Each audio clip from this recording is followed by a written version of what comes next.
So welcome everybody, good morning. And thank you, Karl, in particular, for putting this panel together. I'm going to talk a little bit about dohas and Buddha nature. And maybe somewhat surprisingly, in the Indian Buddhist dohas and vajragitis and caryāgītis, in the commentaries, the term tathāgatagarbha and also its equivalents, dhātu and gotra, are actually not found that frequently, as one might suspect. And when they appear, they're often equated with the more common expressions for mind's ultimate nature in those songs, such as mahāmudrā, sahaja, tamal, luminosity, tattva, great bliss, and yuganaddha. But the way in which these equivalents are used in the songs, it becomes obvious that they are firmly grounded in the teachings on tathāgatagarbha. So further, and we will see examples of that. So further related themes familiar from the tathāgatagarbha sūtras and the Ratnagotra Vibhaga is that it is said that Buddha nature exists in all sentient beings but is not realized, and there's many typical examples such as oil pervading sesame seeds, butter in milk, a lamp in a vase, and things like that you also find in more well-known texts on Buddha nature. It is also said that Buddha nature is unconditioned, unborn and unceasing, yet self-arising. It is said that it's without existence, non-existence, beginning, middle, and end.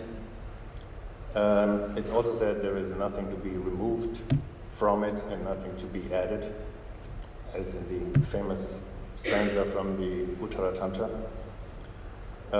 It is often described as being self-aware, rangrik, or self-realized, not depending or contingent on anything else. It's also described as suchness, with and without stains, as in the Uttara Tantra. And it is also said it consists of the 3 kayas and the 5 wisdoms. So let's look at the first example of this, which is kind of the most extensive list that I found in any Indian doha that actually uses the term sūtras and gotra, and then equates it with a lot of other terms. So it basically provides a basic glossary, what terms are used also in other dohas that are considered equivalent to tathāgatagarbha. And so when you look at this song here, then for convenience I have underlined the most pertinent passages. So, for example, it says that if it is realized that in luminous mind is such, mind is wisdom, Buddhahood is not searched for elsewhere, nevertheless this mind becomes afflicted by the stains of adventitious thoughts. So the common theme of luminous mind being obscured by adventitious stains is quite prominent here and elsewhere. Sometimes stains are replaced by thoughts, these 2 words, and in a lot of dohas these 2 are actually considered equivalent, like to the point where it also is said samsara is thoughts, nirvana is to be free from thoughts. And so Naropa here also uses the examples of water, gold, and space in very similar way as they are used in the Uttara Tantra, speaking about 2 phases of Buddha nature, pure and impure. And so then in lines 14 CD, he actually uses the words, so there's no Sanskrit of this text, but the Tibetan equivalent would retranslate it Buddha gotra and sūtras. So there he mentions those 2 words explicitly. And then further down,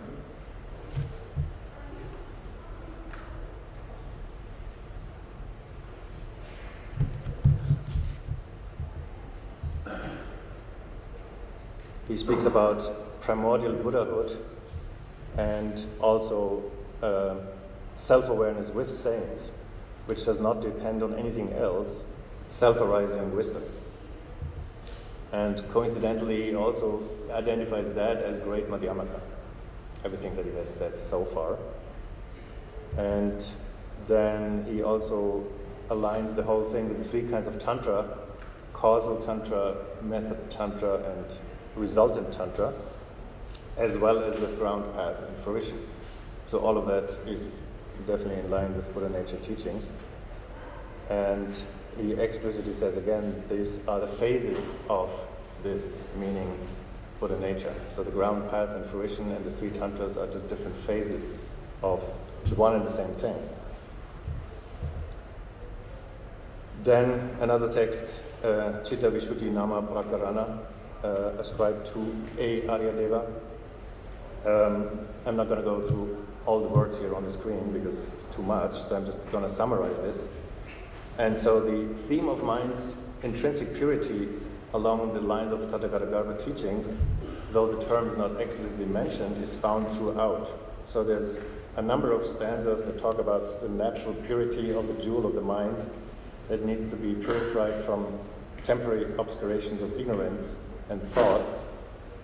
Other stanzas use well-known metaphors from teachings on Buddha nature, being unaffected by adventitious stains, such as butter extracted from milk, a lotus unstained by mud, a clear crystal not tinted by colors, a reflection of the moon untainted by water, the sun freed from clouds, a cocoon of ignorance cut down by Prajna's sword, and a lamp in a vase shining forth once the vase has been broken. So many of these examples are also found in the Uttara Tantra and in Nagarjuna's Dharmadhatu Stava.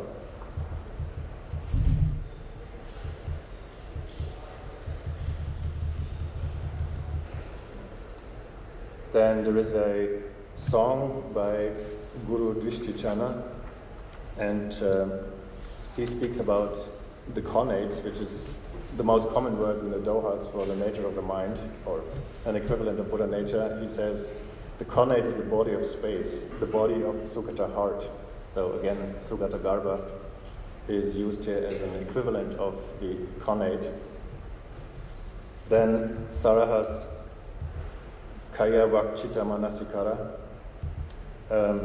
says that the heart, and this is the term ningpo in Tibetan, which is also used a lot of times in the dohas, usually as an equivalent for deshik ningpo. The heart that eliminates the darkness of oblivion is clearly manifest in everybody without anybody knowing it, and is the actuality residing in the heart, becomes stainless. So it's talking about the Buddha nature being obscured. It's present in all sentient beings, but they don't know it. Then Saraha's Queen Doha says, it is the stainless heart that is unblemished by any extremes. It is pure by nature primordially. And it says the heart points out the heart. So Buddha nature points out itself, which is thanks to the Supreme Gurus, the instructions of the Supreme Gurus, pointing it out to others by realization, the Guru's realization. They point it also out to themselves. So this points to the experience of the nature of the mind by the Guru being pointed out to others, but then also being sustained in themselves. And in his commentary, Kamatrunglepa explicitly identifies the heart or ningpo as the stainless Sukata Garbha. And he also says, then further, Saraha, the one who points out unified mind is the Guru.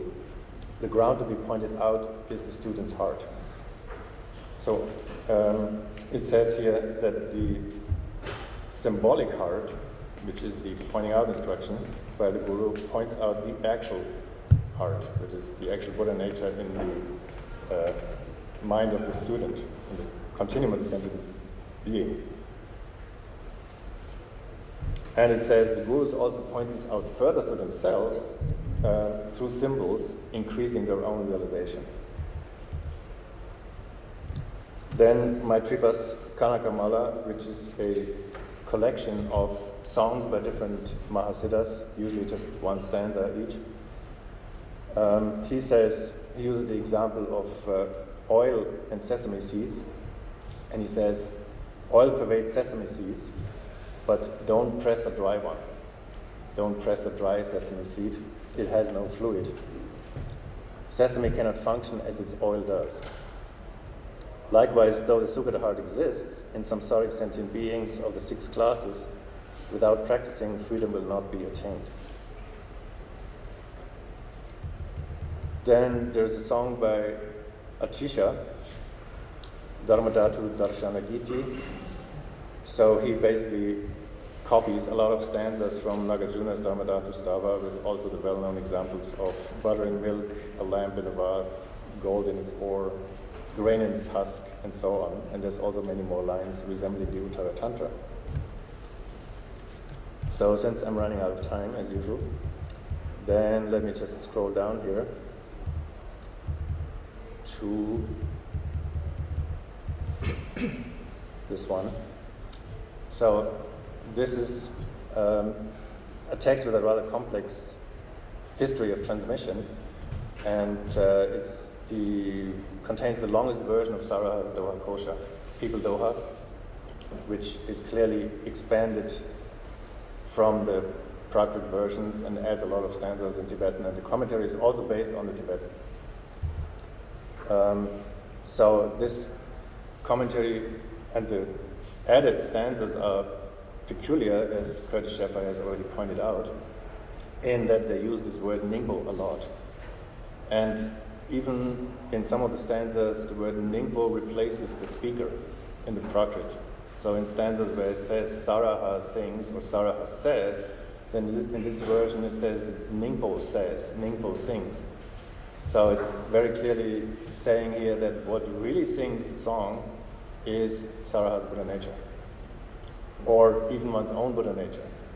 Sometimes that's hard to distinguish, depending on who is singing, who is listening. If Saraha sings the song, it's his Buddha nature singing. If somebody else sings it, it's their Buddha nature singing. And so in that sense, it's identified as a means of realization, as a mirror for one's own Buddha nature, singing these songs. And so he says here, for example, very clearly, the heart's reality always shouts out in a mellifluous manner, shouts out in a blissful manner, and shouts out in a resounding manner. This is ordinary mind, and through realizing it, it is Buddhahood. That is, everything has the nature of great bliss. And so there's many other passages like that. I think I'm out of time, right? No, you're good. Still have a moment. Okay. So, and the commentary further down here says, all these phenomena that appear and resound are in fact the Tathāgata disposition, the tathāgata gotra. So all phenomena are identified as Buddha nature, which is like space, and without creating any distinctions of good and bad, they should all be regarded as the Dharmakaya. And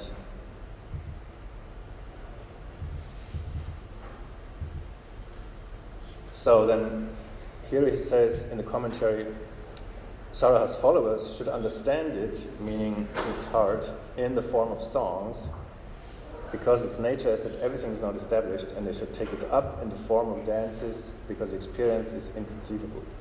So this encourages the listeners to also sing songs, as is the tradition in the dohas and the vajragīti. So they are expression, song and dance is an expression of the experience of the nature of the mind. I don't remember the name, but somebody was talking about Cham the other day, when saying you're inscribing the teachings into space with your body.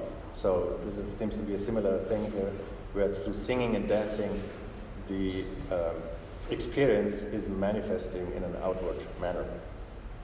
So that was just a very brief overview. There's much more of that, but I think it might give you an idea.